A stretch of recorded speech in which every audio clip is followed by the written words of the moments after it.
ETV ప్రేక్షకులకి నమస్కారం. శుభమస్తు కార్యక్రమానికి స్వాగతం. ఈనాటి శుభమస్తు కార్యక్రమంలోని ఈ వారం గ్రహ పరామర్శంలో గ్రహాల యొక్క స్థితిగతులు, వాటి యొక్క శుభాశుభ ఫలితాల గురించి పరిశీలిద్దాం. జనవరి 21వ తేదీ నుంచి జనవరి 27వ తేదీ వరకు ద్వాదశ రాశుల వారికి ఏర్పడేటువంటి శుభాశుభ ఫలితాలతో పాటు అనుకూల గ్రహాలు, ప్రతికూల గ్రహాల దోష నివృత్తికి ఎటువంటి పరిహారాలు పాటించాలి అనేటువంటి విషయాలు తెలుసుకుందాం. ఈ వారంలో ముఖ్యమైనటువంటి రోజులు కూడా పరిశీలిద్దాం. ఈరోజు ప్రత్యేకత పుత్రద ఏకాదశి. దీని ప్రత్యేకత, విశిష్టత గురించి శ్రీరస్వంశంలో తెలుసుకుందాం. ముందుగా నేటి పంచాంగ వివరాలు. శ్రీ శోభకృతు నామ సంవత్సరం, ఉత్తరాయణం, హేమంత ఋతువు, పుష్యమాసం, శుక్లపక్షం. ఈరోజు తిథి శుద్ధ ఏకాదశి రాత్రి 9:20 వరకు ఉంది. అనంతరం తిథి శుద్ధ ద్వాదశి. నక్షత్రం రోహిణి తెల్లవారుజామున 5:41 వరకు. రాహుకాలం సాయంత్రం 4:30 నుంచి 6 వరకు. ఈ వారంలో ముఖ్యమైనటువంటి రోజులు పరిశీలిద్దాం. జనవరి 21 ఆదివారం, అంటే ఈరోజు పుత్రద ఏకాదశి. జనవరి 25 గురువారం, పుష్య పౌర్ణమి, గురు పుష్య యోగం. జనవరి 26 శుక్రవారం, భారత గణతంత్ర దినోత్సవం. ఇప్పుడు ఈ వారంలో గ్రహాల యొక్క స్థితిగతులు పరిశీలిద్దాం. బృహస్పతి సంచారం మేషక్షేత్రంలో, మిత్రక్షేత్రం, కుజ సంచారం ధనస్సు క్షేత్రంలో. ఈ రెండు గ్రహాలకి కూడా పరివర్తన యోగం ఉంది. కేతు సంచారం కన్యాక్షేత్రంలో, శుక్ర సంచారం, బుధ సంచారం, కుజ సంచారం ధనస్సు క్షేత్రంలో, రవి సంచారం మకర క్షేత్రంలో, కుంభక్షేత్రంలో శని సంచారం, స్వక్షేత్ర స్థితి, రాహు సంచారం మీనక్షేత్రంలో. ఇది ఈ వారం ఉన్నటువంటి గ్రహస్థితి. దీని ఆధారంగా ద్వాదశ రాశుల వారికి ఏర్పడేటువంటి శుభాశుభ ఫలితాలు గోచారపరంగా సూచనప్రాయంగా తెలుసుకుందాం. ముందుగా మేషరాశి.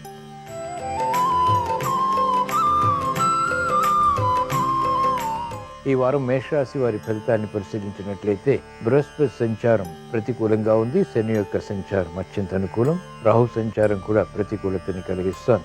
కేతు సంచారం అత్యంత అనుకూలం. అలాగే రవి సంచారం అనుకూలతని కలిగిస్తాను. యోచించగా ఈ వారంలో మేషరాశి వారికి అనుకూల ఫలితాలు ఆర్థికంగా కొనసాగుతాయి.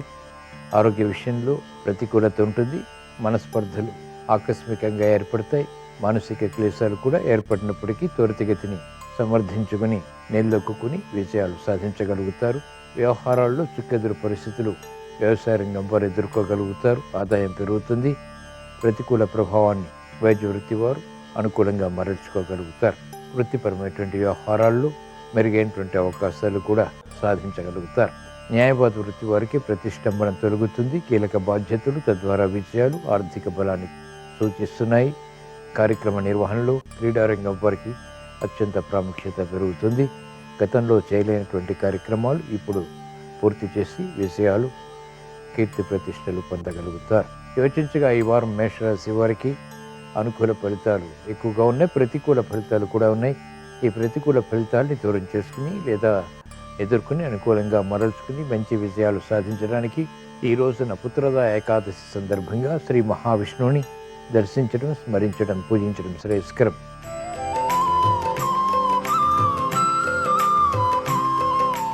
ఈ వారం వృషభ రాశి వారి ఫలితాన్ని పరిశీలించినట్లయితే శుక్ర సంచారం అనుకూలంగా ఉంది. రాహు సంచారం కూడా అత్యంత అనుకూలం. కుజ సంచారం అత్యంత ప్రమాదకరం. చేపట్టినటువంటి కార్యకలాపాలు కలిసి వస్తాయి. ఆర్థిక విషయాలు ఆకస్మికంగా సాధించగలుగుతారు. ఉద్యోగ ప్రయత్నాలు కూడా కలిసి వస్తాయి. వివాహాది శుభకార్య ప్రయత్నాలు నెరవేరుతాయి. మహిళలకు అనుకూలత ప్రారంభమవుతుంది. విద్యార్థులకి యోగ్యతతో కూడినటువంటి ఉత్తీర్ణత బలాన్ని కలిగిస్తుంది. మెరుగైనటువంటి అవకాశాలు వ్యవసాయ రంగం వారు కూడా ఆర్థికంగా పొందగలుగుతారు. సమర్థతతో కూడినటువంటి నిర్ణయాలు ఈ వారం వైద్య వృత్తి వారికి లాభిస్తాయి. న్యాయవాద వృత్తి వారికి ఆదాయం పెరుగుతుంది. క్రమశిక్షణతో కూడినటువంటి కార్యక్రమాలు ఉపాధ్యాయ వృత్తి వారికి గుర్తింపును తెచ్చిపెడతాయి. యోచించగా ఈ వారం వృషభ రాశి వారికి అనుకూల ఫలితాలు ఎక్కువగా ఉన్నాయి. ప్రతికూల ఫలితాలు, ప్రమాదకర పరిస్థితులు కూడా ఉన్నాయి.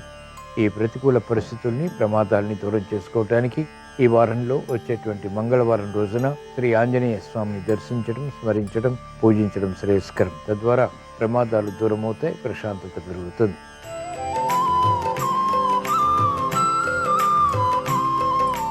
ఈ వారం మిథున రాశి వారి ఫలితాన్ని పరిశీలించినట్లయితే బృహస్పతి సంచారం ఈ వారం అంతా కూడా మీకు అనుకూలం. రాహు సంచారం కూడా అనుకూలం. కేతు సంచారం సామాన్యం. శుక్ర సంచారం కూడా అనుకూలతని కలిగిస్తుంది. రవి సంచారం అత్యంత ప్రతికూలతని కలిగిస్తుంది. ఆకస్మిక విఘ్నాలు వృత్తిపరంగా చోటు చేసుకునేటువంటి సంఘటనలు ఉంటాయి. ఉద్యోగ వ్యవహారాల్లో ఆచితూచి నిర్ణయాలు తీసుకోవాలి. రాజకీయ రంగం వారికి ప్రతికూలత ఉంటుంది. సినీ రంగం వారికి అత్యంత అనుకూలం. లాభదాయకమైనటువంటి కార్యకలాపాలు ఒక్కసారిగా చేపట్టగలుగుతారు. ఆకస్మిక మార్పులు ఆర్థిక పరంగా బలాన్ని కలిగిస్తాయి. మెరుగైనటువంటి అవకాశాలు విద్యార్థులు పొందగలుగుతారు. అభివృద్ధి, ఆనందకర సంఘటనలు మహిళలకు బలాన్ని కలిగిస్తాయి. మెరుగైనటువంటి కార్యక్రమ నిర్వహణ, సమర్థతతో కూడినటువంటి నిర్ణయాలు ఉపాధ్యాయ వృత్తి వారు తీసుకోగలుగుతారు. సాఫ్ట్వేర్ రంగం వారికి ప్రాధాన్యత పెరుగుతుంది. క్రీడారంగం వారికి విజయాలు స్ఫూర్తిని కలిగిస్తాయి. మెరుగైనటువంటి కార్యకలాపాలు అన్ని రంగాల వారు కూడా చేపట్టగలుగుతారు.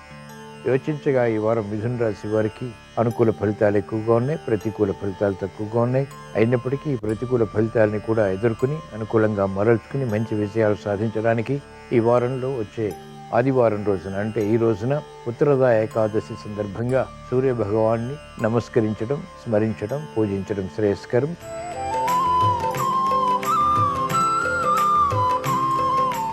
ఈ వారం కర్కాటక రాశి వారి ఫలితాన్ని పరిశీలించినట్లయితే బృహస్పతి సంచారం ప్రతికూలంగా ఉంది. రాహు సంచారం కూడా ప్రతికూలతని కలిగిస్తుంది. శని సంచారం అత్యంత ప్రతికూలం. విజయాలు వేగవంతంగా పొందలేకపోతారు. అవరోధాలు చేకూరుతాయి. కార్యక్రమ నిర్వహణలో నైపుణ్యం తగ్గుతుంది. ప్రతిభ ఉన్నప్పటికీ గుర్తింపుకు నోచుకున్నటువంటి పరిస్థితులు విస్మయాలకి దారితీస్తాయి.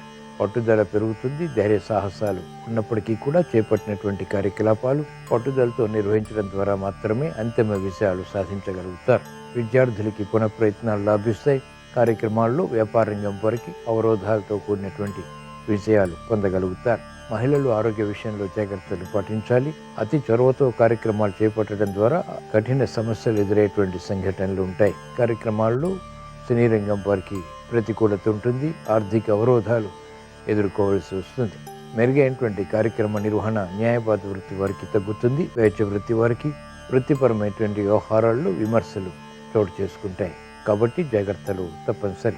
వ్యవసాయ రంగం వారికి అనుకూలం.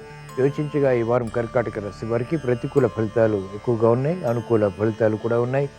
ఈ ప్రతికూల ఫలితాలని దూరం చేసుకుని అనుకూలంగా మరల్చుకుని మంచి విజయాలు సాధించడానికి ఈ వారంలో వచ్చేటువంటి శనివారం రోజున ఈశ్వరాభిషేకం ఉపకరిస్తుంది. ఈశ్వర దర్శనం శ్రేయస్సుని కలిగిస్తుంది.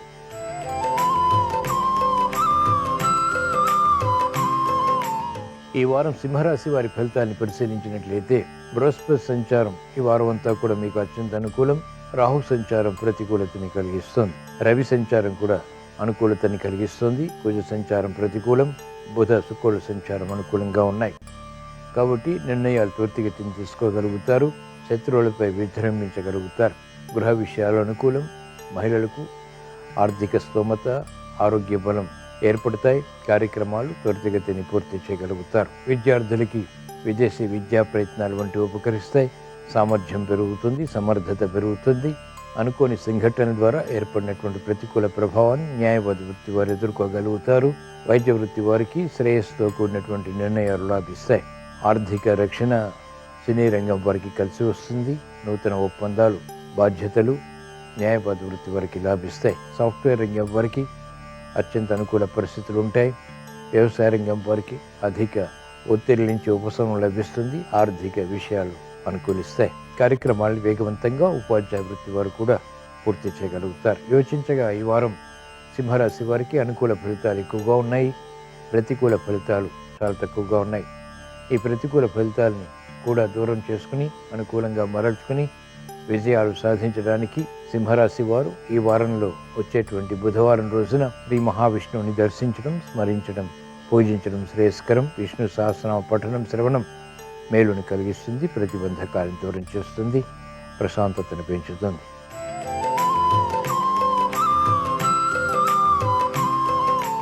ఈ వారం కన్యారాశి వారి ఫలితాన్ని పరిశీలించినట్లయితే ఆర్థిక విషయాలు మొదట ప్రతికూలించిన తర్వాత అనుకూలతను కలిగిస్తాయి.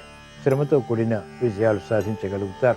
బృహస్పతి సంచారం ప్రతికూలంగా ఉంది. అష్టమ స్థితిలో అవమానకర సంఘటనల్ని కలిగిస్తుంది. రాహు సంచారం, కేతు సంచారం కూడా ఆరోగ్య విషయాల్లో ప్రతికూలతను పెంచుతాయి. సంబంధ బాంధవ్యాల విషయంలో కూడా మనస్పర్ధని పెంపొందింపజేస్తాయి. శని యొక్క సంచారం అత్యంత అనుకూలం. శత్రువులు సమర్థవంతులైనా కూడా ఢీ కొట్టగలుగుతారు. ప్రతిబంధకాలు వ్యాపార రంగం వారికి తగ్గుతాయి. రుణ ఒత్తిళ్లు ఉన్నప్పటికీ అనుకూలంగా మరల్చుకుని ఆర్థిక స్థితిని పెంపొందింప చేసుకుని బలాన్ని కలిగి ఉంటారు. విద్యార్థులకి అనుకూలత పెరుగుతుంది. కార్యక్రమాలు వేగవంతంగా న్యాయవాద వృత్తి వారు నిర్వహించగలుగుతారు. ఆత్మవిశ్వాసంతో కూడినటువంటి ప్రయత్నాలు వైద్య వృత్తి వారికి కలిసి వస్తాయి. ఉపాధ్యాయ వృత్తి వారికి అత్యంత అనుకూలం. సమర్థతతో కూడినటువంటి నిర్ణయాలు సినీ రంగం వారికి రాణిస్తాయి. యోచించగా ఈ వారం కన్యారాశి వారికి అనుకూల ఫలితాలు ఎక్కువగా ఉన్నాయి, ప్రతికూల ఫలితాలు కూడా ఉన్నాయి. ఈ ప్రతికూల ఫలితాలు దూరం చేసుకుని లేదా ఎదుర్కొని అనుకూలంగా మరల్చుకుని సంపూర్ణ విజయాలు సాధించడానికి, ఆత్మవిశ్వాసాన్ని పెంపొందింప చేసుకోవటానికి ఈ రోజున ఉత్తరద ఏకాదశి సందర్భంగా ఈశ్వర ఆరాధన, ఈశ్వర స్మరణ, ఈశ్వరాభిషేకం వంటి ప్రక్రియలు ఉపకరిస్తాయి.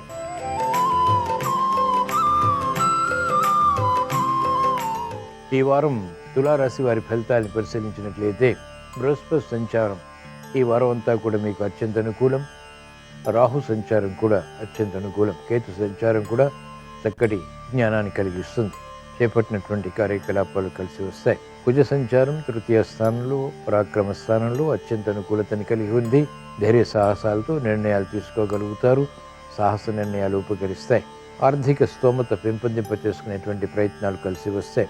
స్నేహితుల ద్వారా లబ్ధి చేకూరుతుంది. నూతన స్నేహాలు లభిస్తాయి. మహిళలకు అత్యంత అనుకూల కాలం. విలువైనటువంటి వస్తు కొనుగోళ్లకు కాలం అనుకూలిస్తుంది. కార్యక్రమ నిర్వహణలో కూడా నైపుణ్యాన్ని ప్రదర్శించగలుగుతారు. ఉపాధ్యాయ వృత్తి వారికి క్షేమదాయకమైనటువంటి నిర్ణయాల ద్వారా విజయాలు ప్రాప్తిస్తాయి. కార్యక్రమాల్లో వేగం క్రీడారంగం వారికి పెరుగుతుంది. శత్రువులను చిత్తు చేసేటువంటి సంఘటనలు గుర్తింపును తెచ్చిపెడతాయి. కార్యక్రమ నిర్వహణలో నైపుణ్యం సాఫ్ట్వేర్ రంగం వారు ప్రదర్శించగలుగుతారు. సినీ రంగం వారికి ప్రాధాన్యత పెరుగుతుంది. అనిశ్చిత పరిస్థితుల నుంచి విముక్తి లభిస్తుంది. యోచించగా ఈ వారం తులారాశి వారికి అనుకూల ఫలితాలు ఎక్కువగా ఉన్నాయి, ప్రతికూల ఫలితాలు కూడా ఉన్నాయి. ప్రతికూల ఫలితాలు దూరం చేసుకుని లేదా ఎదుర్కొని అనుకూలంగా మరల్చుకుని మంచి విషయాలు సాధించడానికి ఈ వారంలో వచ్చేటువంటి శుక్రవారం రోజున శ్రీ మహాలక్ష్మీదేవిని దర్శించడం, స్మరించడం, పూజించడం శ్రేయస్కరం. శ్రీ సూక్త పఠనం, శ్రవణం, కనకధారస్థం వంటి స్థితులు ప్రక్రియలు బాగా లాభిస్తాయి. అనుకూలతని పెంపొందింపచేస్తాయి.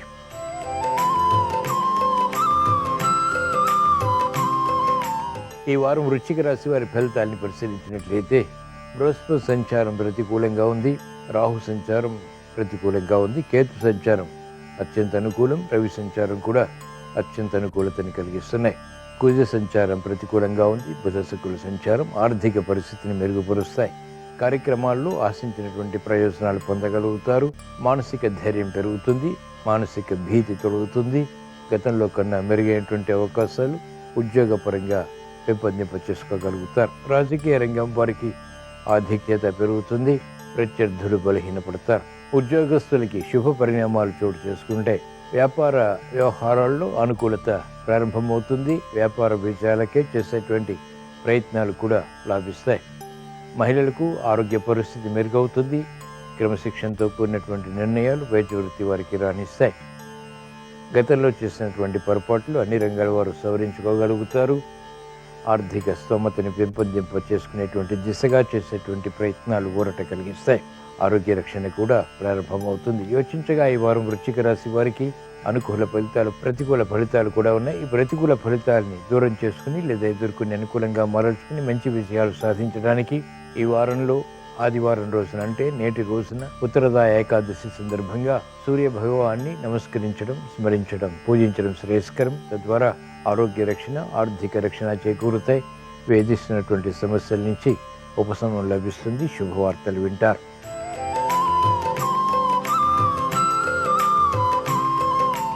ఈ వారం ధనుస్సు రాశి వారి ఫలితాన్ని పరిశీలించినట్లయితే శని యొక్క సంచారం తృతీయ స్థానంలో అత్యంత అనుకూలం. పంచమ స్థితిలో బృహస్పతి సంచారం కూడా అత్యంత అనుకూలతని కలిగిస్తోంది. రాహుగ్రహం ప్రతికూలతని కలిగిస్తుంది, అవరోధాన్ని కలిగిస్తుంది, మందత్వాన్ని పెంపొందింపచేస్తుంది. రవి యొక్క సంచారం కూడా ప్రతికూలతని కలిగిస్తుంది. ఆకస్మిక వ్యయం, తద్వారా సమస్యలు కూడా పెరుగులోకి వస్తాయి. ధైర్య సాహసాలతో కార్యక్రమాలు చేపట్టగలుగుతారు. ధీశక్తితో కూడినటువంటి నిర్ణయాల ద్వారా సమస్యల్ని అధిగమించగలుగుతారు. మహిళలకు ప్రాధాన్యత పెరుగుతుంది. స్వతంత్ర నిర్ణయాల ద్వారా, ఆధిక్యతతో కూడినటువంటి కార్యక్రమాల ద్వారా ఉత్తమ విజయాలు పొందగలుగుతారు. వ్యాపార రంగం వారికి మైత్రి కొనసాగుతుంది. విలువైనటువంటి పెట్టుబడుల ద్వారా ఆర్థిక అభివృద్ధికి చేసేటువంటి ప్రయత్నాలు కలిసి వస్తాయి. విద్యార్థులకి మంచి అవకాశాలు లభిస్తాయి. విదేశీ పర్యటనలు ఉపకరిస్తాయి. కార్యక్రమాల్లో వేగం న్యాయవాద వృత్తి వారికి కూడా పెరుగుతుంది. ఎదురు చూస్తున్నటువంటి కార్యక్రమాలు, పూర్తి కానటువంటి కార్యక్రమాలు ఇప్పుడు పూర్తి చేసి ఆనందకర పరిస్థితుల్ని ఆహ్వానించగలుగుతారు. వైద్య వృత్తి వారికి వృత్తిలో ప్రావీణ్యత పెరుగుతుంది. సమర్థతతో కూడినటువంటి నిర్ణయాలు తీసుకోగలుగుతారు. ప్రశంసలు పొందగలుగుతారు. యోచించగా ఈ వారం ధనుస్సు రాశి వారికి అనుకూల ఫలితాలు ఎక్కువగా ఉన్నాయి. ప్రతికూల ఫలితాలు తక్కువగా ఉన్నాయి. ప్రతికూల ఫలితాలను ఎదుర్కొని అనుకూలంగా మరల్చుకొని వ్యయాన్ని నియంత్రించుకుని ఆదాయాన్ని పెంపొందింపచేసుకోవడానికి ఈ వారంలో వచ్చేటువంటి సోమవారం రోజున ఈశ్వరాభిషేకం ఉపకరిస్తుంది. రుద్రాభిషేకం మేలుని కలిగిస్తుంది. గ్రహ ప్రతికూలతని దూరం చేస్తుంది.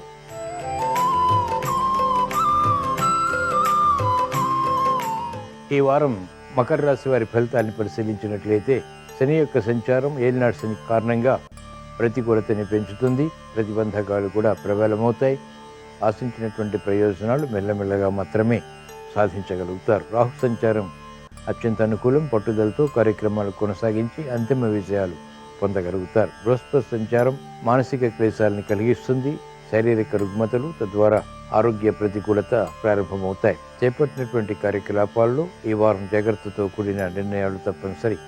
వ్యాపార రంగం వారికి ఆర్థిక విషయాల్లో అనాలోచిత నిర్ణయాల ద్వారా సమస్యలు ఎదురవుతాయి.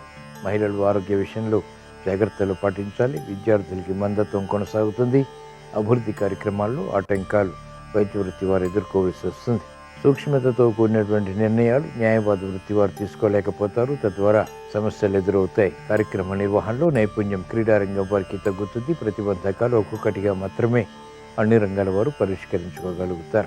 యోచించగా ఈ వారం మకర రాశి వారికి ప్రతికూల ప్రభావం ఎక్కువగా ఉంది. అనుకూల ప్రభావం కూడా ఉంది. ఈ ప్రతికూల ప్రభావాన్ని దూరం చేసుకుని లేదా ఎదుర్కొని అనుకూలంగా మరల్చుకుని మంచి విజయాలు సాధించడానికి ఈ వారంలో వచ్చేటువంటి శనివారం రోజున మహాకాళి అమ్మవారిని దర్శించడం, స్మరించడం, పూజించడం శ్రేయస్కరం.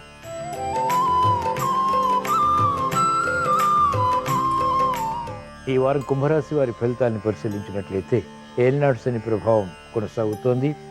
జన్మశని కారణంగా ఆరోగ్య విషయాలపై ప్రతికూలతని చూపిస్తుంది. ఆకస్మిక చిక్కులు, సమస్యలు కూడా ఏర్పడేటువంటి సంఘటనలు లేకపోలేదు. బృహస్పతి సంచారం కూడా ప్రతికూలంగా ఉంది. రాహు సంచారం, కేతు సంచారం కూడా అత్యంత ప్రతికూలతని కలిగిస్తున్నాయి. కుజ సంచారం, బుధ సంచారం, శుక్ర సంచారం అనుకూలతని కలిగిస్తున్నాయి. కాబట్టి వాహన విషయాల్లో అనుకూలత ఉంటుంది. గృహ విషయాల్లో కూడా అనుకూలత ఉంటుంది. ఆర్థిక విషయాల్లో అలజడి ఉంటుంది. కార్యక్రమాల్లో నేర్పరితనం తగ్గుతుంది. గతంలో చేసినటువంటి పొరపాట్లు ఇప్పుడు వెలుగులోకి వస్తాయి. చేపట్టినటువంటి కార్యకలాపాలపై పట్టు బిగించలేకపోతారు. ఇతరులపై ఆధారపడవలసినటువంటి ఆవశ్యకత అన్ని విషయాల్లోనూ కూడా వేధిస్తుంది. యోచించగా ఈ వారం కుంభరాశి వారికి ప్రతికూల ఫలితాలు ఎక్కువగా ఉన్నాయి. అనుకూల ఫలితాలు కూడా ఉన్నాయి. ఈ ప్రతికూల ఫలితాన్ని దూరం చేసుకుని ఎదుర్కొని సమర్థవంతంగా కార్యక్రమ నిర్వహణ చేపట్టి విజయాలు సాధించడానికి ఈ వారంలో వచ్చే గురువారం రోజున ఈశ్వరాభిషేకం ఉపకరిస్తుంది. ఈశ్వర స్మరణ ద్వారా విజయాలు సాధించగలుగుతారు.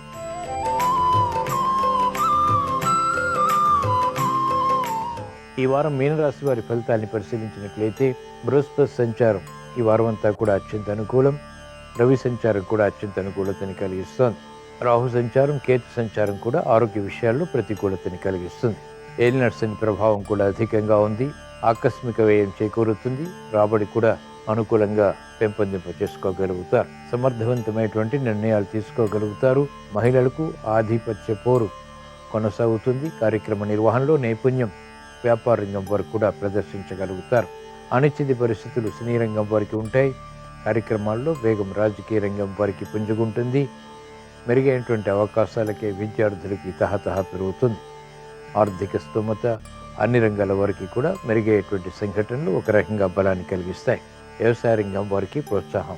యోచించగా ఈ వారం మీన రాశి వారికి అనుకూల ప్రతికూల ప్రభావాలు సమాంతరంగా ఉన్నాయి. ఈ ప్రతికూల ప్రభావాలు దూరం చేసుకుని ఎదుర్కొని అనుకూలంగా మరల్చుకుని మంచి విజయాలు సాధించడానికి ఈ వారంలో వచ్చేటువంటి బుధవారం రోజున శ్రీ లక్ష్మీ నరసింహస్వామిని దర్శించడం, స్మరించడం, పూజించడం శ్రేయస్కరం. ఇవి ఈ వారం ద్వాదశ రాశుల వారికి ఏర్పడేటువంటి శుభాశుభ ఫలితాలు. ద్వాదశ రాశుల వారికి ఆర్థిక విజయాలు చేకూరాలని, సమర్థతతో కూడిన విజయాలు అన్ని రంగాల వారు పొందాలని, వృత్తి వ్యాపార ఉద్యోగ సంబంధిత కార్యకలాపాలు కలిసి రావాలని ఆదివారం సందర్భంగా శ్రీ సూర్య భగవాన్ని స్మరిస్తూ ప్రార్థిస్తూ స్వస్తి. శ్రీరస్తు శుభమస్తు. పుష్యమాసంలో శుక్లపక్షంలో వచ్చే ఏకాదశి తిథిని పుత్రదా ఏకాదశి అనే పేరుతో పిలుస్తారు. పుత్రదా ఏకాదశి సందర్భంగా విష్ణు పూజ చేయటం ద్వారా, ఉపవాసం చేయటం ద్వారా, విష్ణు ఆలయ దర్శనం చేయటం ద్వారా సంతానపరమైన దోషాలన్నీ తొలగింపజేసుకోవటానికి, సత్సంతాన ప్రాప్తిని సిద్ధింపజేసుకోవటానికి ఆస్కారం ఉంది. ఈరోజు గృహంలో లక్ష్మీనారాయణుల చిత్రపటం దగ్గర ప్రమిదలో ఆవు నెయ్యి పోసి 3 ఒత్తుల దీపాన్ని వెలిగించాలి. తులసి మాలికను ధారణ చేసి లేదా తులసి మాలికతో జపం చేస్తూ ఓం నమో నారాయణాయ అనే అష్టాక్షరి మంత్రాన్ని, ఓం నమో భగవతే వాసుదేవాయ అనే ద్వాదశాక్షర మంత్రాన్ని జపించుకోవాలి. అలాగే తులసి దళాలతో లక్ష్మీనారాయణుల చిత్రపటానికి పూజ చేయాలి. లక్ష్మీనారాయణుల చిత్రపటానికి పచ్చకర్పూరంతో హారతి ఇవ్వాలి. తీపి పదార్థాల్లో పచ్చకర్పూరం కలిపి నివేదన చేయాలి. అలాగే ఈరోజు దగ్గరలో ఉన్న విష్ణు సంబంధమైన ఆలయానికి వెళ్ళి ధ్వజస్తంభం దగ్గర దీపాన్ని వెలిగించాలి. విష్ణు ఆలయంలో ధ్వజస్తంభాన్ని గరుడ ధ్వజం అంటారు. ఆ గరుడ ధ్వజం దగ్గర ప్రమిదలో నువ్వుల నూనె పోసి 8 ఒత్తులు వేసి దీపాన్ని వెలిగించాలి. ఈ దీపం వెలిగించడం ద్వారా విష్ణు కృపకు సులభంగా పాత్రలు కావచ్చు. ఈ దీపాన్ని వెలిగించిన తర్వాత 2, 4, 6, 8 ఇలా సరి సంఖ్యలో విష్ణు ఆలయంలో ప్రదక్షిణలు చేయాలి. విష్ణు ఆలయంలో ప్రదక్షిణలు పూర్తయిన తర్వాత విష్ణు ఆలయంలో సమ్మార్జన చేయాలి. అంటే ఆలయంలో అవసరమైనటువంటి సేవలు చేయటాన్ని సమ్మార్జన అంటారు. ఈ సమ్మార్జన నిర్వహించడం ద్వారా కూడా పుత్రదా ఏకాదశి సందర్భంగా విష్ణు కృపకు పాత్రులై సకల శుభాలను సిద్ధింపజేసుకోవచ్చు.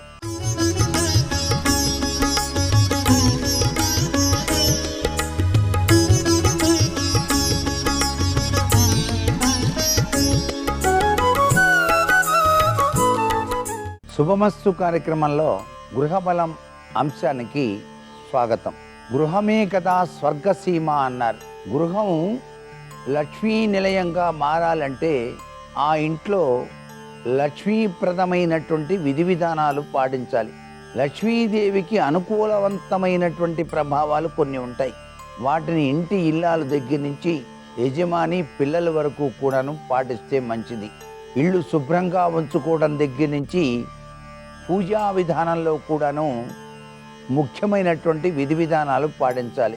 పాదరస లక్ష్మీదేవి అని చెప్పేసి ఉంటుంది. ఈ పాదరస లక్ష్మీదేవి ఇంట్లో ఉంచి ఎవరైతే నిత్యం కూడాను పూజ చేస్తారో, లేక ప్రతి శుక్రవారం కూడా శ్రీ సూక్తంతో అభిషేకం చేస్తారో వారి ఇంట లక్ష్మీ కటాక్షం ఎల్లవేళలా కూడా ఉంటుంది అని చెప్పేసి శాస్త్రం.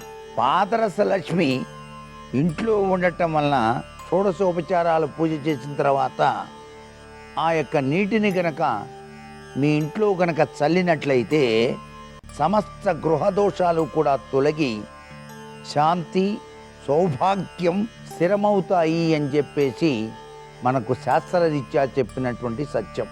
ఈ పాదరస లక్ష్మీదేవిని పూజ చేసేటప్పుడు భోగభాగ్యాలు మనకు కలగటానికి శ్రీ సూక్తాభిషేకం అనేటువంటిది ఆవు పాలతో గనక శుక్రవారం నాడు గనక ఆచరించినట్లయితే మన అభీష్టములన్నీ కూడాను నెరవేరుతాయి. అంతేకాదు ధనవృద్ధి కలుగుతుంది, రుణ విముక్తి కలుగుతుంది. ఈ పూజను మనమే కాదండి, ఇంద్రుడు, కుబేరుడు వీళ్ళందరూ కూడాను ఈ విధంగానే ఆచరించారు అని చెప్పేసి శాస్త్రవచనం. కాబట్టి ఆ యొక్క పాదరస లక్ష్మీదేవిని మీరు కూడాను నిత్యం మీ గృహంలో పూజ చేసి చక్కటి దివ్యవంతమైన అనుగ్రహాన్ని సంపాదించుకోవచ్చు. అలాగే పాదరసానికి చాలా దేదీప్యవంతమైనటువంటి విలువలు ఉన్నాయి. మనకి పాదరస లింగం అని చెప్పేసి కూడా ఉంది. అసుతోషుడైనటువంటి పరమేశ్వరుని యొక్క దివ్యవంతమైన అనుగ్రహాన్ని సాధించడానికి పాదరసలింగం గనక ఉంచి నిత్యం గనక శివాభిషేకం చేస్తే చాలండి, ఐశ్వర్యకారకతత్వం ఆ గృహంలో విరాజిల్లుతుందని కూడా మనం గ్రహించాలి. కాబట్టి ఆర్థిక ఉన్నతి, వ్యాపార వృద్ధి, కుటుంబ ప్రశాంతత ఇవన్నీ కూడాను పాదరస లింగం వలన అభిషేకార్చన చేయటం వలన మనకు లభ్యపడతాయి అని చెప్పేసి శాస్త్రంలో చెప్పినటువంటి నిగూఢ రహస్యాలు అన్నమాట. అంతేకాదు పాదరస మాలిక అని చెప్పేసి చిన్న చిన్న పాదరసంతో చేసినటువంటి గుళ్ళు ఉంటాయి. ఆ గుళ్ళు మాలికగా కూడా మనం ధరించవచ్చు. అలా ధరించినట్లయితే అనారోగ్య లక్షణాల నుంచి మనం బయటపడతాం. మానసిక శారీరక శ్రమ చేసే వాళ్ళకి ఇది స్ఫూర్తిదాయకంగా ఉంటుంది అని చెప్పేసి శాస్త్రంలో చెప్పారు. ఏ విధమైన చెడు ప్రభావాలు కలిగించకుండా మనసు ఎప్పుడు ఉల్లాసంగా ఉండటానికి కూడాను ఈ యొక్క పాదరస మాలిక మెడలో కూడాను ధరించుకోవచ్చు. పాదరస లింగం, పాదరస లక్ష్మీదేవి ఇవన్నీ కూడాను విశిష్టవంతమైనటువంటి ప్రభావాన్ని మనకు అందిస్తున్నాయి అని చెప్పేసి శాస్త్రంలో చెప్పిన నిగూఢ రహస్యాలు. అంతేకాకుండా దీనికి తోడుగా చాలామంది మాకు బాగా కలిసి రావాలండి, ఇంకా బాగా సంపాదించాలి, ఆరోగ్యం, ఐశ్వర్యం, అదృష్టం ఉండాలి అనుకున్న వాళ్ళు అష్టలక్ష్మి యంత్రం అని చెప్పేసి ఉంటుంది. ఆ లక్ష్మి యంత్రం చాలా గొప్పగా పనిచేస్తుంది. ఈ అష్టలక్ష్మి యంత్రం 8 సిద్ధులు ఉన్నట్టుగా మనకు శాస్త్రాల్లో చెప్పారు. ఈ 8 సిద్ధులు కూడా సిద్ధింప చేసుకున్నట్లయితే జీవితంలో ఏ విధమైన సంకట స్థితి కూడా రాదు. అందుచేత అన్ని సమస్యలు, చింతలు కూడా అదృశ్యమైపోతాయి అని కూడా శాస్త్రంలో చెప్పారు. అందుచేత అష్టలక్ష్మి యంత్రం యొక్క ప్రభావం, ఈ అష్టలక్ష్మి యంత్రాన్ని వ్యక్తులు మెడలో కూడాను ధరించుకోవచ్చు. దీన్నే జయకర యంత్రం అని కూడా అంటారు. జయకర యంత్రం పైన అక్షరాలు ఉంటాయి, అంకెలు ఉంటాయి అన్నమాట. ఆ అంకెలు అష్టలక్ష్మి స్వరూపానికి నిదర్శనాలుగా ఉంటాయి. వాటిని మెడలో గనక ధరించుకున్నట్లయితే జయకర యంత్రాన్ని అష్టలక్ష్మి యంత్రంగా చెప్తాం. ఇది ధరించుకున్నట్లయితే సర్వాభీష్టాలు కూడాను సిద్ధింప చేసుకోవచ్చు. పరాక్రమం వృద్ధి చెందుతుంది, శత్రు భయాలు తొలగిపోతాయి, ప్రభుత్వ పరంగా కూడాను ఉన్నతమైనటువంటి స్థితిని పొందుతారు. కుటుంబ కలహాలు అనేటువంటివి మటుమాయమైపోతాయి. ఇంట్లో సంపూర్ణ సుఖం, శాంతి, సౌభాగ్యం వస్తాయి.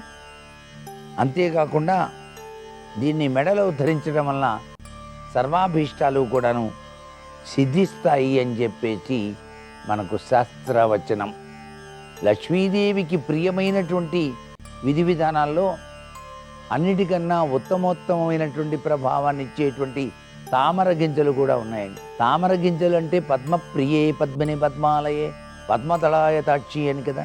అందుచేత తామర గింజలతో చేసినటువంటి మాలిక నిత్యం మెడలో గనక ధరించుకున్నట్లయితే లక్ష్మీ కటాక్ష సిద్ధి తప్పనిసరిగా కలుగుతుంది. 21 రోజుల పాటు ఎవరైతే 108 తామర గింజలతో ఆహుతి చేసినటువంటి హోమం ఎవరైతే నిర్వహిస్తారో వారికి దారిద్ర్య బాధ అనేటువంటిది రాదు అని కూడా మనకు శాస్త్రంలో చెప్పారు. మరికొన్ని ముఖ్య విషయాలు రేపటి శుభమస్తు కార్యక్రమంలోని గృహబల అంశంలో తెలుసుకుందామా? మరి సర్వే జనా సుఖినో భవంతు.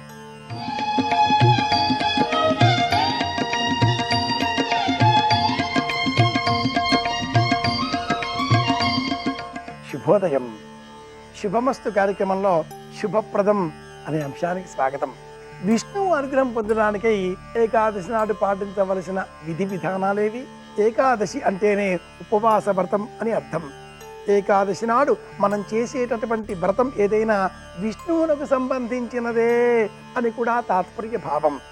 ఏకో విష్ణుం మహర్భూతం పృథగ్భూత అన్యనేకశః త్రీన్ లోకాన్ వ్యాప్య భూతాత్మ భుంక్తే విశ్వభుగవ్యయ అని విష్ణు పురాణం చెబుతుంది. ఏమిటి ఈ శ్లోకానికి అర్థం అంటే, విష్ణువు ఏ పదార్థాన్ని కూడా తాను స్వీకరించడు. మరి ఏం చేస్తాడు? అందరి ద్వారా అందరి ఆత్మలకు సంతృప్తి కలిగే విధంగా ఆహార పదార్థాన్ని అందరికీ అందించే విధంగా తగిన చర్యలు చేపట్టాలి అని మనల్ని ప్రేరేపిస్తాడు. వృద్ధికారకుడైన విష్ణువు కారణంగా ఏ ఆలోచన చేసినా అది పెరగాలి, అందరికీ మేలు కలిగించాలి. ఒక మొక్క నాటితే ఆ మొక్క ఎదిగి పెరిగి పెద్దనై ఫలములు పుష్పములు మనకు అందిస్తుంది. ఆ మొక్క స్వీకరించదు, పైగా మనకు అందించడంతో మన ద్వారా అందరికీ తన ఉనికి తెలియాలి అని ఆరాటపడుతుంది. యథా వృక్షస్య సంపుష్పితస్య దూరాత్ గంధో భాఆత్ ఏవం పుణ్యస్య కర్మణో.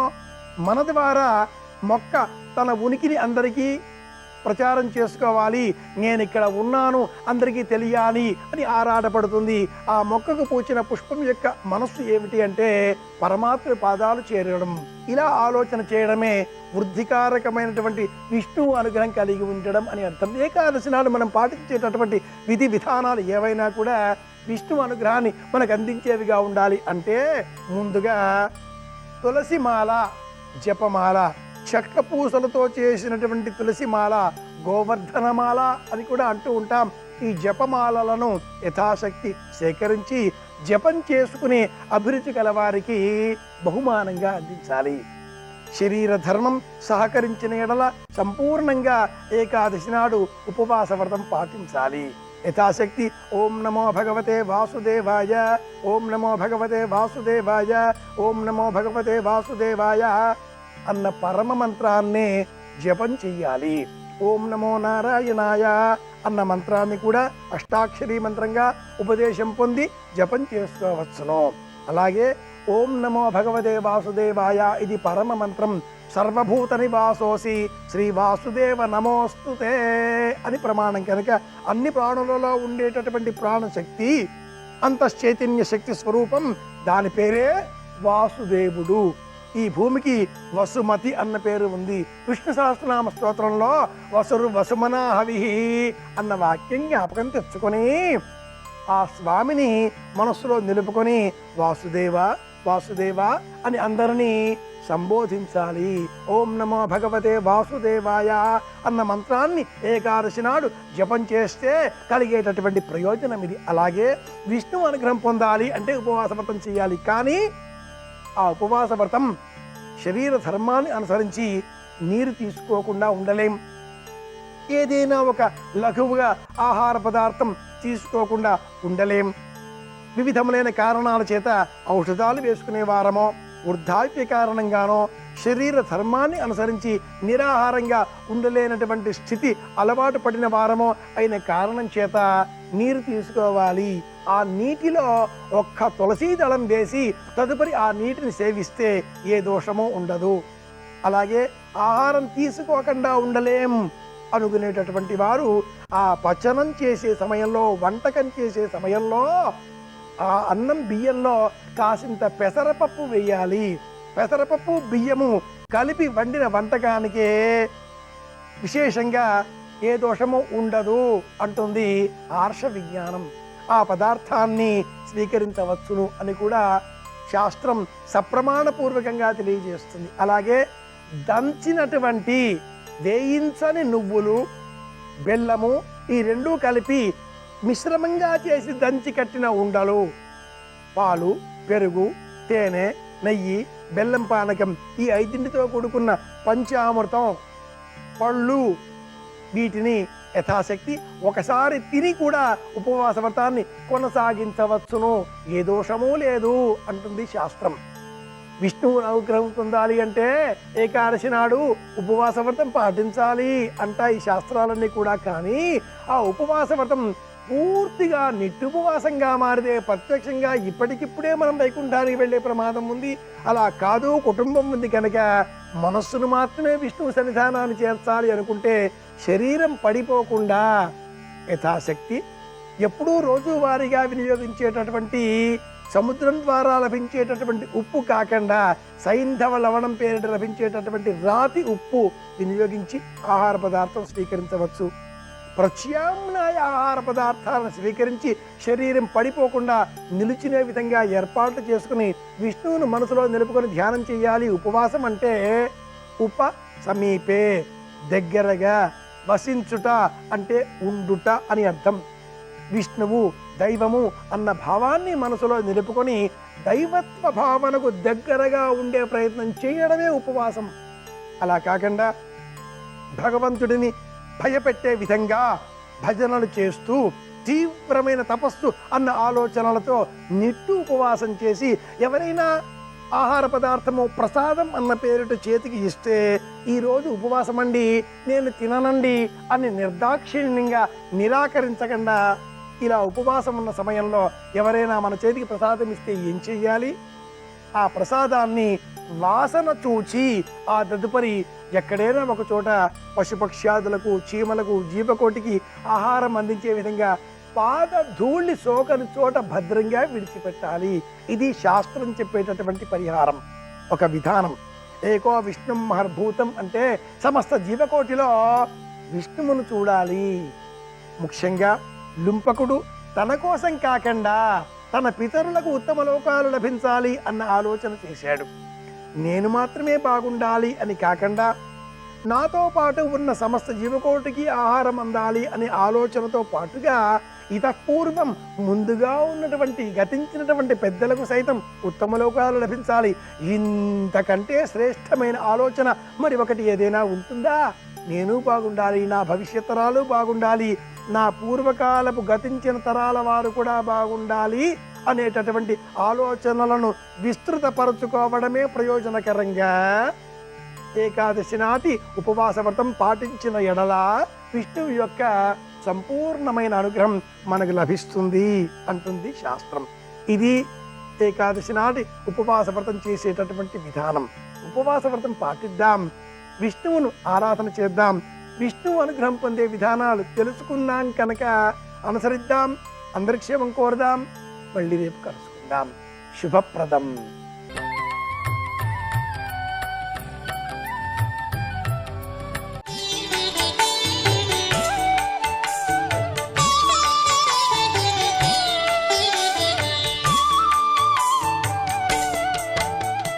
పాము మృత్యువునకు సంకేతం.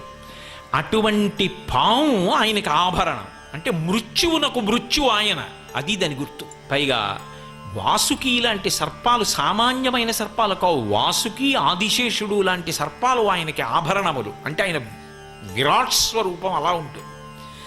కాబట్టి రత్నకంకణములు రమణుడై తొరగడు పనిలోకరాజ కంకణము కాని. పాములు కట్టుకుంటాడు, బాగుంటుందా? శంకరాచార్యులు వారు అద్భుతం చేశారు సౌందర్యలహరిలో. అమ్మవారి కళ్ళల్లో నవరసాలు చెప్పవలసి వచ్చింది. మిగిలిన రసాలు చెప్పచ్చు. శివే శృంగారార్ధ్ర, శంకరుడి పేరు చెప్పేటప్పటికీ ఆవిడ కళ్ళల్లో శృంగార రసం కనపడుతుంది. ఏదో ఆవిడ కళ్ళల్లో రోషం కనపడాలి. శంకరుణ్ణి పొగుడుతుంటే నాకు భర్తే అన్నట్టుగా గంగమ్మ ఇలా చూసింది, ఇలా పైకి చూసింది, కళ్ళు ఎర్రబడ్డాయిట. ఏమిటో ధరించాడు నిన్నంతే, మంగళసూత్రం నాకు కట్టాడు. మీకు చెల్లెల్లాంటి దాన్ని అంటే ఎంతమందినైనా ఇంటికి రానిస్తుంది, కానీ ఇంకోలా మాట్లాడితే ఒప్పుకుంటారా? ఒప్పుకోరు కదా. లోకంలో ఏ స్త్రీకైనా అది సహజ విశేషం. కాబట్టి సవతి కదూ గంగమ్మ అలా చూస్తే ఇలా చూసిందిట, కళ్ళు ఎర్రబడ్డాయిట అమ్మవారికి. ఇవన్నీ బాగానే చెప్పారు శంకరాచార్యులు. అమ్మవారు భయపడిందని చెప్పడం ఎలా? ఆవిడ ఆదిశక్తి, ఆవిడ ఎలా భయపడుతుంది? ఆవిడ మహిషాసురాది రాక్షసులను నిర్జించిన తల్లి, ఆవిడ భయపడుతుందా? మరి భయం ఎలా చెప్పడం? అంటే శంకరుడు చమత్కారం చేశారు. ఆవిడ ఎడం పక్కన ఉంటుంది, శంకరుడేమో ఇలా ఆవిడికి కుడి పక్కన కూర్చుని ఉంటాడు, ఆయనకి ఎడం పక్కన కూర్చుని ఉంటుంది ఆవిడ. ఓ సరస్వతీదేవి ఆయన మీద కీర్తనలు చేస్తోంది ఆయన గొప్పతనాన్ని. ఎంతైనా మా ఆయన కదా అని ఇలా అస్తమానం చూసుకుంటే సభలో పిల్లలు బోళ్ళంత మంది ఋషులు వాళ్ళు ఉంటారు. అస్తమానం ఇలా చూసుకుంటూ అని అనరు. అందుకని అలా చూడలేక, అలా చూడకుండా ఉండలేక మధ్య మార్గంగా ఏం చేసిందంటే ఆయన చెయ్యిలా పట్టుకుంది. ఎవరికి కనపడదు కదా అని పవిట కొంగు అడ్డుపెట్టి ఆయన చెయ్యి పట్టుకుంటే ఏదో చల్లగా పాకినట్టు అయింది. ఏమిటా అని ఇలా చూసింది. ఆయన చేతి మీద పాముటి, ఈవిడ చేతి మీద పాకుతా అలా అంది. హరాహిభ్యో భీత, అప్పుడు నీ కళ్ళల్లో భయం కనపడింది అన్నారు శంకరాచార్యులు. శంకరుడి చేతి పామును అడ్డుపెట్టి అమ్మవారి కళ్ళల్లో భయం కనపడిందని ఆవిష్కరించారు. అద్భుతం శంకర భగవత్పాదుల రచనలు అలా ఉంటాయి. కాబట్టి అమ్మా రత్న కంకణములు రమణుడై తొడగడు పనిలోకరాజ కంకణము కాని చందన గంధంబు జానడై పూయడు మదపంచబాణ భస్మంబు కాని. చక్కగా చందనం పలక మీద చందనం తీసి పట్టుకొచ్చి అలదుకోండి బావగారు అని చెప్పి ఎవరో చెలికెత్తలో వాళ్ళు ఏదో వరస పెట్టి చక్కగా ఇలా రాస్తున్నారు కూడా. అబ్బాయి నాకు వద్దు అంటాడు. ఎలర్జీయా ఏమి అంటే ఇవి అక్కర్లేదు ఆయనకి. ఏం కావాలి? ఆయన 3వ కంటి మంటతో కాల్ చేసినటువంటి ఆ మన్మధుడి యొక్క బూది తీసి ఒంటికి రాసుకుంటాడు. ఏమైనా బాగుంటుందమ్మా? శవభస్మ తెచ్చి ఒంటికి రాసుకుని పెళ్లి కొడుకు కూర్చుంటే ఎంత అమంగళకరంగా ఉంటుంది. ఏమిటి అలా ఆయన కావాలి నీకు? నువ్వు కస్తూరి, జవ్వాజి, జాపత్రి ఇటువంటి వాటితో నిండినటువంటి జలములతో స్నానం చేస్తావు. అటువంటి తల్లివి ఆయన కావలసి వచ్చాడా నీకు? పైగా పెళ్ళికొడుకు అంటే మెళ్ళో పూలదండ వేసుకోవాలి, కానీ ఆయన నీకు చందనం రాస్తానంటే రాయించుకోడు, ఇదిగో ఇలా చేస్తాడు. పైగా పెళ్ళికొడుకు అంటే పూలదండ వేసుకోవాలి. పెళ్ళికొడుకు ఏమిటి అసలు? న్యాయానికి పురుషుడు పూలదండ వేసుకుని ఉండాలి అని, నాస్రగ్వీన్ అల్పభోగవాన్ అని. పెళ్లి కొడుకుని చేసినప్పుడైనా కనీసం ఆ పెళ్ళి అయిపోయే పర్యంతం మెడలో పూలదండ ఉండాలి, పూలదండ తీసేయకూడదు. కాబట్టి రేపు పెళ్లి కొడుకుని చేసి మీ నాన్నగారు మంచి పూలదండ చేస్తాడు. అందులో హిమవత్పర్వత ప్రాంతం కదా, బెంగళూరులోనే అన్ని పువ్వులు దొరుకుతాయి, అక్కడెంత మంచి పువ్వులు దొరుకుతాయి, అంతంత మంచి మంచి పువ్వులతో దండ చేయించి వేసుకోవాయి అని తీసుకొచ్చి శంకరా అని ఇస్తాడు. ఆయన చక్కగా దండలు అవి వేసుకోడు. మా అయ్యగారు వీటి కాంతి కన్నా నా దగ్గర ఇంకోటి ఉందండి అని ఓ చంద్రబింబం ఒకటి, తదినాటి చంద్రరేఖ ఒకటి తీసి కొప్పులో గుచ్చుకు కూర్చుంటాడు. ఎలా ఉంటుంది చూసేవాళ్ళకి?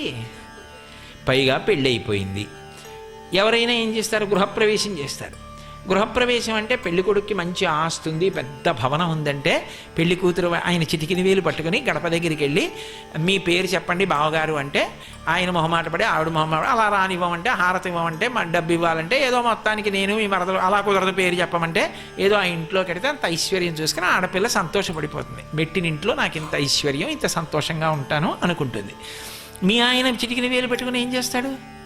ఊరనుండనొల్లడు ఉలుకులలో కాని శ్మశానంలో కాపరం కాబట్టి గృహప్రవేశం అక్కడ. ఎందుకమ్మా ఆయన నీకు? ఆయన నిజానికి శ్మశానంలో ఉండడు, శ్మశానం అంతా ఉంది, అంతటా శివుడు ఉంటాడు. మీరు ఒక్కటి జ్ఞాపకం పెట్టుకోండి, శ్మశానం అంటే శరీరములను కాల్చే భూమి కాదు. ఎవరు ఎక్కడ చచ్చిపోతారో అది శ్మశానం. చచ్చిపోయిన శవాలు ఉండే చోటు శ్మశానం. ఎంతమంది ఎక్కడ పడితే అక్కడ చచ్చిపోతారు. చచ్చిపోయాక శ్మశానానికి తీసుకెళ్లారా? శ్మశానానికి వెళ్ళి చచ్చిపోతున్నారా? ఇంట్లో చచ్చిపోతున్నారు, వీధిలో చచ్చిపోతున్నారు, రోడ్డు మీద చచ్చిపోతున్నారు, మేడ మీద చచ్చిపోతున్నారు, గాలిలో చచ్చిపోతున్నారు, నీళ్లలో చచ్చిపోతున్నారు. చచ్చిపోయాక శ్మశానానికి వెడుతున్నారు. అయితే లోకమంతా శ్మశానం అను, లేకపోతే శ్మశానం లేదను, ఏదో ఒకటే. కాబట్టి అంతా శ్మశానమే ఉన్నదంతా. కాబట్టి ఆయన కానిది, ఆయన లేనిది లేదమ్మా అని దాని అర్థం. అంటే ఎక్కడైనా లోపల రవ్వ ఉంటే మాత్రం విసిరితే మంటే. నిజంగా ఆవిడికి ఎక్కడైనా చిన్న అనుమానం ఉందనుకోండి, శివుడికి ఐశ్వర్యం లేదని, అమ్మో నిజమేనండి బాగా వచ్చారు సుమా దేవుళ్ళలాగా, ఇప్పటికే అనవసరంగా ఇహ మళ్ళీ ఎప్పుడు శివ అన్నండి అని పారిపోవాలి ఇంటికి. అలా మాట్లాడాడు. అయ్యో నా పెళ్లి పాడైపోతుందేమో కాదు, అవతల వారి యందు శివభక్తిని అలా పరీక్షించాడు. కాబట్టి ఇంట నుండనుల్లడు ఉలుకులలో కాని ఎనయ సింహం ఎక్కడిద్దుగా అని. అటువంటి వాడు నీకెందుకమ్మా? కాబట్టి నా మాట విను. నీకొక్క మాట చెప్పనా? నీ అదృష్టమో నా అదృష్టమో నువ్వు బాగా గమనించుంటావు, నీ బ్రహ్మచారిని. కాబట్టి నేను వయసులోనున్నవాడ ముదిమిలేనివాడ మోహనాకారుండ తరుణి నిన్ను నేల తగినవాడ నన్ను తవిలి నీవు నా వెంట చనుదెమ్ము వనటకుంద నేత్ర వనజనేత్ర. ఎందుకు అనవసరంగా ఆయన గురించి తపస్సు? చూసావా బ్రహ్మచారిని ఎంత అందంగా ఉన్నానో? కాబట్టి అయింది ఏదో అయిపోయింది. చక్కగా చూడు ఎంత అందంగా ఉన్నానో.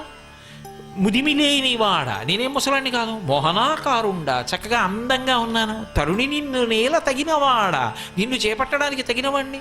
కాబట్టి నన్ను తవిలి నీవు నా వెంట చనుదేమో. ఇంకా మళ్ళీ ఇంటికి వెళ్ళడానికి చెప్పడాలు పెట్టకో, వచ్చేయి. వనటకుంద నేత్ర వనజనేత్ర, అలా ఇంటికి వెళ్లకుండా ఇక్కడే కూర్చుని తపస్సు మానేసి బాధపడుతూ జరిగింది ఏదో ఇలా అయిపోయింది అలా ఎలా ఎలా అని వేళ్ళు విరుచుకోకు, వచ్చేదా పోదాం అన్నాడు. ఆవిడంది వెంటనే లేచి చెలికెత్తెళ్ళి పిలిచింది. వీడట బ్రహ్మచారి అట వీణుల పెట్టగరాని మాటలే ఆడుచునున్నవాడు, నమశివాయయుండాడగరాదు మదనాంధుడు వీడు, వీని పండ్లోడగ వేసి ద్రుబ్బుడని ఉగ్రత పల్కిన కాంతలందరూ. వెంటనే ఆవిడ లేచింది, చెవులు మూసుకొని నమశివాయ, శివునకు నమస్కారము వినా ఇంకొక మాట వినడానికి వీల్లేదు. శివనింద వినకూడదు. శివనింద పలుకుతున్నాడు, దాని వలన విని మనకి మహాపాపం వస్తుంది. ఒక్కటే పండ్లు ఊడగ వేసి ద్రొబ్బుడని, వీడి పళ్ళు ఊడిపోయేట్టు కొటాతలకి లాగిబారేయండి. ఉగ్రత పలికిన మహాకోపంతో పలికేటప్పటికీ కాంతలందరూ చుట్టూ ఉన్న చెలికెత్తలందరూ ఆ బ్రహ్మచారి మీద పడ్డారు ఈడ్చి తగిలిస్తూ. అమ్మబాబోయ్ అని అకస్మాత్తుగా ఒక్కసారి తన పరమశివుని యొక్క స్వరూపాన్ని ఆవిష్కరింపజేశారు. నమః శివాయ నమః శివాయ హర హర శంకర నమః శివాయ.